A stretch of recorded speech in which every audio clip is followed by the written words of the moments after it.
আদাব, নমস্কার। এই চ্যানেলে অ্যাগ্রো ফিশারিজ আপনাদের সবাইকে স্বাগতম। মাছ চাষের যে কোনো ধরনের পরামর্শমূলক ভিডিও পেতে আমাদের চ্যানেলটিকে সাবস্ক্রাইব করুন এবং বেল আইকনটি বাজিয়ে আমাদের পাশেই থাকুন।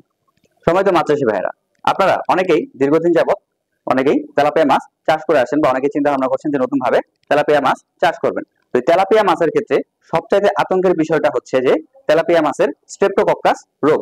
অর্থাৎ এই রোগটা হলে মাছ প্রচুর পরিমাণে আক্রান্ত হয়ে যায়, সারা পুকুরে খুব দ্রুত ছড়িয়ে পড়ে, মাছগুলো প্রচুর পরিমাণে ক্ষয়ক্ষতির সম্মুখীন হয় এবং মাছগুলো মারা যায়, যার ফলে আপনি মাছ চাষ করে লাভবান হতে পারবেন না বা আপনার মাছ চাষ করে লসের সম্মুখীন হবেন। তো আজকে আমরা এই বিষয়ে আলোচনা করবো যে তেলাপিয়ার স্ট্রেপ্টোকক্কাস রোগটা কি, কিভাবে হয়, এর কারণগুলো কি কি, লক্ষণ কি কি, এবং এর থেকে আমরা কিভাবে চিকিৎসা করতে পারবো, প্রতিকার করতে পারবো এবং কিভাবে রোগটাকে প্রতিরোধ করা যায়। তো প্রথমে আসি জীবাণুর নাম। স্ট্রেপ্টোকক্কাস রোগটা হয়ে থাকে মূলত হচ্ছে স্ট্রেপ্টোকক্কাস এবং লেপ্টোকক্কাস নামক যে ব্যাকটেরিয়া গুলো রয়েছে সেই ব্যাকটেরিয়ার সংক্রমণের কারণে। আমরা মূলত স্ট্রেপ্টোকক্কাস রোগটাকে প্রচার করা হয়েছে ভাইরাস জনিত রোগ হিসেবে, কিন্তু এটা হচ্ছে কোনো ভাইরাস জনিত রোগ না, এটা হচ্ছে ব্যাকটেরিয়া জনিত রোগ। অর্থাৎ এই স্ট্রেপ্টোকক্কাস ব্যাকটেরিয়ার সংক্রমণের কারণে মূলত এই স্ট্রেপ্টোকক্কাস রোগটা হয়ে থাকে এবং এই রোগের নামটাকে বলা হচ্ছে স্ট্রেপ্টোকক্কোসিস। এখন আসি রোগের লক্ষণ নিয়ে। রোগের লক্ষণ হিসেবে মাছের শরীরে বিভিন্ন জায়গায় হচ্ছে ক্ষতশ্রীণে দেখা দেয়, মাছ নিস্তেজ হয়ে পড়ে, মাছ খাবার কম খায় এবং মাছগুলো হচ্ছে খারাপ ভাবে, অর্থাৎ মাছগুলো খারাপ হয়ে একদম বৃত্তাকার ভাবে সাঁতার কাটতে থাকে, মাছের চোখ ফুলে যায় বা হচ্ছে মাছের কিডনি, লিভার বা হচ্ছে ব্রেন এই জায়গাগুলোতে অনেকাংশেই পুষ জমা হতে পারে এবং মাছগুলো আক্রান্ত হওয়ার পরে প্রচুর ভাবে ব্যাপকভাবে পুকুরে ছড়িয়ে পড়ে এবং মাছগুলো মারা যায়। এখন আসি এই রোগের কারণগুলো কি কি, অর্থাৎ কি কারণে এই রোগটা হয়ে থাকে। মূলত এই রোগটা হয়ে থাকে হচ্ছে পুকুরের অব্যবস্থাপনার কারণে, অর্থাৎ পুকুরের এবং পানির যদি পরিবেশ এবং গুণগত মান যদি ভালো না থাকে সেক্ষেত্রে রোগ হওয়ার সম্ভাবনাটা বেশি থাকে এবং রোগটা দ্রুত ছড়িয়ে পড়ার সম্ভাবনাও বেশি থাকে। এছাড়াও যদি তাপমাত্রা পরিবর্তন ঘটে, যদি নিচে কাদার পরিমাণ বেশি থাকে, পুকুরের পরিবেশ যদি ভালো না হয়, পুকুরে যদি কোনো কারণে বাইরে থেকে কোনো মাছ বা হচ্ছে কোনো সরঞ্জাম ব্যবহারের কারণে পুকুরে এই রোগটাও ছড়িয়ে যেতে পারে। এখন আসি এই রোগটাকে আমরা প্রতিকার কিভাবে করবো, অর্থাৎ এই রোগের চিকিৎসা কি কি আছে।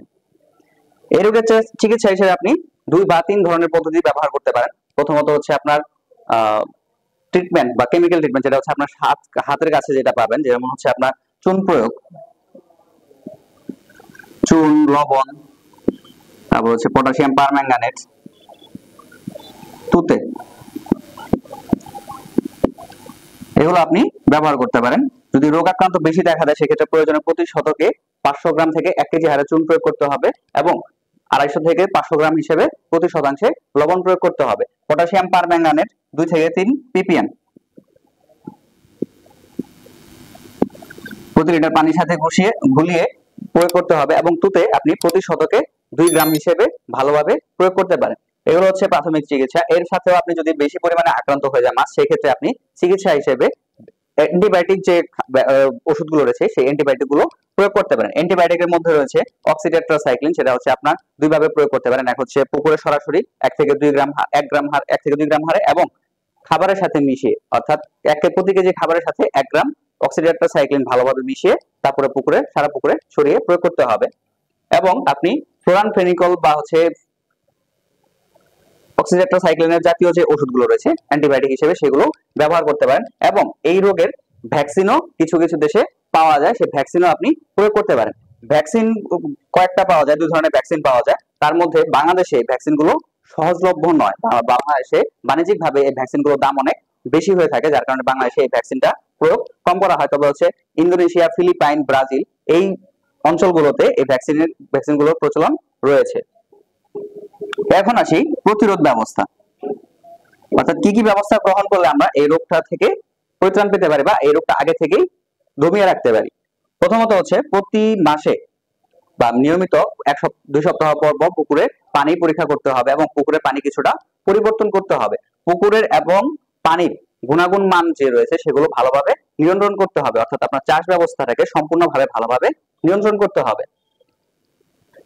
ভালো মানের খাবার ব্যবহার করতে হবে, খাবারের মান যেন ভালো হয় এবং খাবারে যেন কোনো ধরনের সংক্রমণ না থাকে সেদিকেও খেয়াল রাখতে হবে। সেজন্য ভালো কোম্পানির খাবার ব্যবহার করতে হবে অথবা আপনি হাতে বানানো খাবার ব্যবহার করতে পারেন, সেটা হচ্ছে ভালো মানের খাবার ব্যবহার করতে হবে, অর্থাৎ খাবারের গুণগত মান ঠিক রাখতে হবে। পুকুরে অতিরিক্ত গ্যাস হতে দেওয়া যাবে না, পুকুরে অধিক ঘনত্ব নিয়ন্ত্রণ করতে হবে, পুকুরে অ্যারেটরের যথাসম্ভব অ্যারেটরের ব্যবস্থা রাখতে হবে যাতে মাছের অস্বস্তি বোধ না করে। সেই পর্যন্তই, ধন্যবাদ সকলকে।